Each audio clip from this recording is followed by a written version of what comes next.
Hello everyone and welcome back. हम लोग पढ़ रहे थे हिस्ट्री का chapter world war, the first world war 1914 to 1918। हम लोगों ने इसका एक और नाम जाना था, वो था ग्रेवयार्ड ऑफ एम्पायर। ठीक है, हम लोग इसका पढ़ रहे थे कि वॉर कैसे हुई, क्या क्या रीजंस थे, कौन कौन इसमें इन्वॉल्व हुआ। तो ये हमारे इस चैप्टर का लास्ट लेक्चर होगा। हम लोगों ने टोटल 9th लेक्चर में देखा है, ये चैप्टर पढ़ा है। ये हमारा 10th लेक्चर है जो लास्ट है। इसमें हम लोग डिस्कस करेंगे आफ्टर मैथ कि क्या थे आखिर, वॉर के बाद आखिर हुआ क्या, है ना, और क्या क्या चेंजेस आए, हम लोग इसमें वो पढ़ेंगे। ठीक है, it will be short lecture जिसे हम लोग छोटा सा बस पढ़ के इसको डिस्कस करेंगे इसमें थोड़ा सा। इतना ज़्यादा बड़ा लेक्चर नहीं होगा ये, तो इसीलिए छोटे में इसको ख़त्म करेंगे, ज़्यादा डीप में नहीं जाएंगे। ठीक, तो हमने देखा था टेक्नोलॉजिकल वॉर थी ये। टेक्नोलॉजी काफ़ी इसमें इम्पॉर्टेंट थी, काफ़ी इम्पॉर्टेंट रोल प्ले की थी। रेडियो का इन्वेंशन, टैंक्स का इन्वेंशन, उसके अलावा सबमरीन्स और armed cars, machine guns, aeroplanes, ये सारी चीज़ों का इसमें यूज़ हुआ था। ठीक है, उसके बाद हम लोग अब देखते हैं कि हेल्थ में कैसे असर आया था। हेल्थ में मिलिट्री जो हमारे आर्मीज थी उसकी उनकी हेल्थ में आखिर क्या इम्पैक्ट पड़ा था। ठीक है, तो millions died due to disease. अब उस समय एक डिजीज़ फैली थी। अब जैसे जैसे हम लोगों ने देखा था ट्रेंचेस में लोग रहते थे, है ना। ट्रेंचेस क्या होता है वो देखते हैं मैं फिर से। तो लोग रहते थे ट्रेंचेस में। अब ट्रेंचेस में काफ़ी बीमारियां हो जाती थी क्योंकि हाइजीनिक नहीं होता था बिल्कुल, है ना, सेफ़ भी नहीं होता था। सारे मौसम वगैरह जितने भी क्लाइमेट चेंजेस होते थे सब इफेक्ट करते थे हेल्थ पे। सारे जितने भी सोल्जर्स थे सब एक साथ रहते थे, कंजस्टेड वे में रहते थे, तो उसकी वजह से आपस में काफ़ी एक कहें तो डिजीज़ फैलने लग गई थी, है ना। काफ़ी सारी प्रॉब्लम्स होने लग गई थी, लोग अनवेल रहने लग गए थे, सिक रहने लग गए थे। क्यों? क्योंकि बहुत अनकम्फर्टेबल था, हाइजीनिक नहीं था, ऊपर से कोई टॉयलेट का ढंग से फ्लो भी नहीं था, सब वहीं पे बस दिन रात रहते थे। बाहर निकलते तो टैंक्स, जो वहाँ पे टैंक्स उस समय इनोवेट हुए थे, उनके थ्रू क्या हो जाता वहाँ पे उनको शॉर्ट कर दिया जाता, है ना, सिंपल लैंग्वेज में उनको शॉर्ट कर दिया जाता। तो अब जिस कंट्री की आर्मी थी वो कम हो जाती।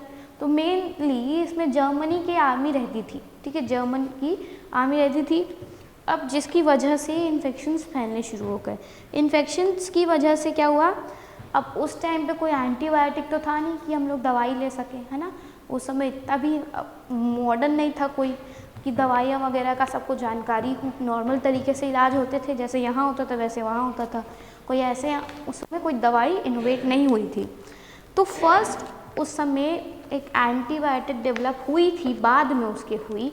जो पहली एंटीबायोटिक डेवलप हुई वो थी अलेक्जेंडर फ्लेमिंग्स के थ्रू। ठीक है, अलेक्जेंडर फ्लेमिंग ने उसको डेवलप किया था, इनोवेट किया था, जो थी पेनिसिलिन। ठीक है, पर सुने ये काफ़ी कॉमन है दवाई ये।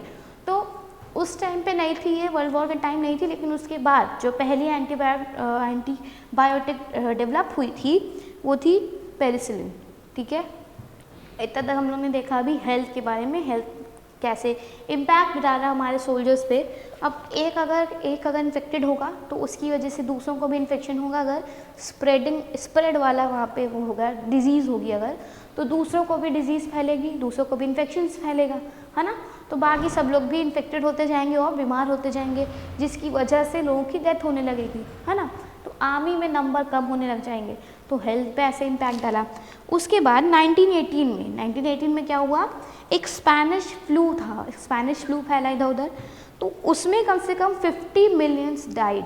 उसमें अराउंड हम लोग अप्रॉक्स देखें तो कम से कम 50 मिलियन लोगों की उसमें डेथ हो गई। ठीक है, अब शेल शॉक्ड क्या होता है, सोल्जर्स जो हमारे थे उस टाइम पे वो शेल शॉक्ड हो गए। क्यों हो गए? क्योंकि अब वहाँ पे जब वो लोग देख रहे हैं, उन लोग को आदत तो थी नहीं इतनी ज़्यादा बीमारी, इतनी ज़्यादा लड़ाइयाँ देखने की। अब ये लड़ाई 4 साल तक चली, है ना, और वो भी इतने ज़्यादा मशीनरी का इस्तेमाल करते हुए चली, लोगों की स्ट्रैटेजी और काफ़ी सारे उन लोगों ने देख लिया था। अब काफ़ी टाइम तक वो लोग जब ट्रेंचेस में रहते थे तो एक तरीके से वो लोग शॉक में चले गए थे। ठीक, उन्होंने ये सब कभी एक्सपीरियंस नहीं किया था। जब अचानक से उनके सामने आया बिना किसी प्रिपरेशन के, तो वो लोग शॉक में चले गए थे आधे से ज़्यादा, जिसकी वजह से उनकी डेथ होने लग गई। ठीक है, mail population declined in Europe. Mail population कैसे डिक्लाइन करी वो देखते हैं। अब भाई जब सारे यंगस्टर जो थे वो जाने लग गए थे वहाँ पे, वॉर में शामिल होने लग गए, तो ऑब्वियसली मेल जो हमारा मेल पॉपुलेशन है वो डिक्लाइन करने लगेगा, ठीक। और सारी विमेन उस समय उसमें सेक्स रेशियो उसमें हाई था, ठीक। तो अब सोशल एंड कल्चरल देखते हैं, सोशल और कल्चरल कैसे इम्पैक्ट डाला। तो glory and romanticism of war was gone. अब ग्लोरी और रोमांटिसिज्म का क्या मतलब है? सोच ये थी पहले कि युद्ध के लिए कोई देश महान, युद्ध जब तक नहीं होता, युद्ध के बिना कोई देश महान नहीं बन सकता। उस समय ऐसी सोच थी कि युद्ध हमारा, वॉर हमारी बहुत इम्पॉर्टेंट है, ठीक है। युद्ध के बिना कोई सुपीरियर नहीं बन पाएगा और कोई किसी को पता नहीं चलेगा कि कौन इन्फीरियर है, ठीक है। तो ऐसे उस समय पे सोच थी कि हम तुमसे ज़्यादा ताकतवर, हम तुमसे ज़्यादा अच्छे, ग्लोरी एंड रोमांटिसिज्म, इस टाइप की सोच थी। तो वो बंद हो गया, ठीक। सबको पता चल गया कि जितना हम लोग उड़ते हैं हवा में वो बाद में नीचे ही आते हैं, ठीक। तो उस समय सब कुछ नॉर्मल हो गया। उसके बाद ये भी उस समय सबको समझ में आ गया कि वॉर से कोई महान नहीं बन सकता, ठीक है। उसके बाद जितने भी नौजवान लोग थे, यानी हमारे यूथ जो हम लोग कहें, जितने भी हमारे यंगस्टर्स थे, उनको उस समय ये सोचते कि उनको हमेशा, उनको जितने भी मेन हैं, जितने भी बॉयज़ वगैरह हैं, उनको इसलिए प्रिपेयर होना चाहिए कि वो अपने देश को सर्व कर सकें और बस इसलिए खड़े हो सके कि वो किसी से लड़ सके, ठीक है। वो युद्ध में जा सके, फील्ड में जा सके लड़ने के लिए, उस टाइम पे ये सोच थी, ठीक। अब वो भी धीरे धीरे ख़त्म होने लग गई कि नहीं, सबको अपना राइट है, सब लोग अपना अपना काम करें, ऐसी टाइप की फिर सोच आने लग गई, ठीक। तो उस टाइम पे क्या था, पहली चीज़ ये कि सब लोग ये सोचते थे कि युद्ध के बिना कोई महान नहीं बन सकता, ठीक। लेकिन उसके बाद, वॉर के बाद सबको रिजल्ट क्या सामने आया कि ज़रूरी नहीं है कि युद्ध ही सबको महान बनाए। अब इसमें कौन महान बना था? हमारा यूएसए, क्योंकि उसने हेल्प भी की, फिर उसके खिलाफ जब कोई आ रहा था तो उसने आवाज़ भी उठाई ना, लड़ा भी वो, तो इसमें यूएसए महान बना। और जर्मनी जो इतना हवा में था उसको बाद में नीचे आना ही पड़ा, ठीक। दूसरी चीज़, मेन बॉयज़ जितने भी उस समय यंगस्टर्स थे, यूथ थी, उन सबको ये बोला जाता था कि नहीं, वॉर में जाना ज़रूरी है, वॉर में जाना ज़रूरी है। लेकिन जैसे जैसे मेल पॉपुलेशन डिक्लाइन करने लग गई, हाँ, मेल पॉपुलेशन जब डिक्लाइन करने लग गई तो लोगों को समझ में आया कि नहीं, ऐसा नहीं है, जिसका जो है वो करेगा, ठीक है। इतना हो गया। उसके बाद विमेन इन फैक्ट्रीज। अब विमेन क्यों गई फैक्ट्रीज में वो देखते हैं। जब सारे बॉयज, सारे मेन हमारे युद्ध में चले जाएंगे, वॉर फील्ड में चले जाएंगे, तो फैक्ट्रीज में काम करने के लिए कोई नहीं रहेगा, है ना। अब ऐसा तो है नहीं कि सब कोई काम नहीं करेगा, बिल्कुल भी, कुछ ना कुछ तो किसी को करना पड़ेगा अपनी अर्निंग के लिए और फूड के लिए, हाँ। तो उस समय विमेन आई सामने और उन्होंने फैक्ट्रीज में काम करना शुरू कर दिया, ठीक है। उसके बाद जिसको हम लोग सोशल चेंज भी एक तरीके से कह सकते हैं कि विमेन उस समय आगे आई काम करने के लिए, ठीक है। तो अब उसके अलावा एक और चेंज क्या है, एक और सोशल चेंज क्या आया, विमेन ने वोटिंग राइट्स मांगे अपने। ये बहुत ही अच्छा चेंज था बोले तो विमेन ने अपना वोटिंग राइट माना। जितनी भी विमेन थी उन्होंने पहली चीज़ तो फैक्ट्रीज में काम करना शुरू कर दिया, ठीक। उसके बाद उन्होंने जो वोटिंग राइट्स होते हैं उसके लिए भी आवाज़ उठाई, ठीक है। अब जर्मनी में जो हम लोग जो पढ़ते आ रहे हैं जर्मनी के बारे में, जब भी जर्मनी का नाम सुनते हैं हमारे दिमाग में क्या आता है? एक ही इंसान का नाम आता है, वो है हिटलर का, ठीक। हिटलर, डिक्टेटरशिप, हम लोग को नाजिज्म, इन्हीं सब का नाम आता है हम लोग को। हिटलर, जो हम लोग जर्मनी और फ्रांस का नाम सुनते हैं, ठीक है, डिक्टेटरशिप हम लोग के दिमाग में आता है। तो उस टाइम पे क्या हुआ, rise of Hitler in Germany. तो एक वाइमर करके एक रिपब्लिक था, एक ग्रुप था, ठीक है, उसमें एक हिटलर था, हिटलर नाम था, ठीक है, एक इंसान का नाम था। तो हम लोग ने देखा है, हम लोग जब कोई भी ज़्यादा रूल जमाता है, जब कोई भी अपना अथॉरिटी दिखाते हैं, पावर दिखाते हैं, तो हम लोग उसको बोलते हैं हिटलर हो क्या, ऐसे करके बोलते हैं। तो हिटलर एक इंसान का नाम था, डिक्टेटर, ठीक, वो डिक्टेटर था। डिक्टेटरशिप धीरे धीरे वहाँ पे चालू होने लगी। तो बात हो रही है किस पे, जर्मनी की। तो जर्मनी में राइज ऑफ हिटलर, तो वहाँ पे धीरे धीरे हिटलर का सामने आना शुरू हुआ, ठीक। अब जर्मनी ने धीरे से नाम बदल लिया अपना। नाम बदलने के बाद क्या रखा अपना, वीएमआर रिपब्लिक, ठीक है, वीएमआर रिपब्लिक नाम रखा जर्मनी ने। जैसे जैसे हिटलर का वहाँ पे हिटलर का जैसे जैसे इम्पैक्ट बढ़ने लग गया, वहाँ पे हिटलर राइज करने लग गया, तो वहाँ पर जर्मनी का नाम बदल के क्या रख दिया गया, वेमार एम्पायर, वेमार रिपब्लिक। ठीक, ये हमारा हो गया सोशल और कल्चरल चेंज। अब हम लोग देखते हैं इकोनॉमिक चेंज क्या था वहाँ पे। इकोनॉमिक चेंजेस कौन कौन से थे, तो Great Britain went from investor to debitor. Investor debitor banking में आप लोगों ने और मैथ्स वगैरह में आप लोगों ने पढ़ा होगा, है ना। इन्वेस्टर क्या, इन्वेस्टर जो इन्वेस्ट करता है, जो लोगों को पैसा वैसा देता है ना। डेबिटर क्या, जो घाटे में जाता है। ठीक, तो ब्रिटेन के पास उस समय काफ़ी पैसा था, काफ़ी रिसोर्सेज थे कि वो लोगों को भी दे सकता था, है ना। वो लोगों से आसानी से खरीद भी सकता था। ठीक है, तो उसके बाद जब उसके युद्ध के बाद क्या हुआ, हमारा ब्रिटेन जो है इन्वेस्टर से बन गया घाटे में आ गया। ठीक, हमारा इन्वेस्टर पहले इन्वेस्टर था, उसको सारी चीज़ें खरीदता था, पैसा लेता था, सारी चीज़ों में वो माहिर था। ठीक है, नंबर 1 था। उसके बाद क्या हुआ, वो धीरे धीरे वॉर के बाद डेब्ट में चला गया और घाटे में आता गया। ठीक है, ब्रिटेन ने यूएसए से काफ़ी लोन लिया था उस टाइम पे। ब्रिटेन ने यूएसए से काफ़ी ज़्यादा लोन लिया था, प्लस फ्रांस ने भी काफ़ी लोन लिया था।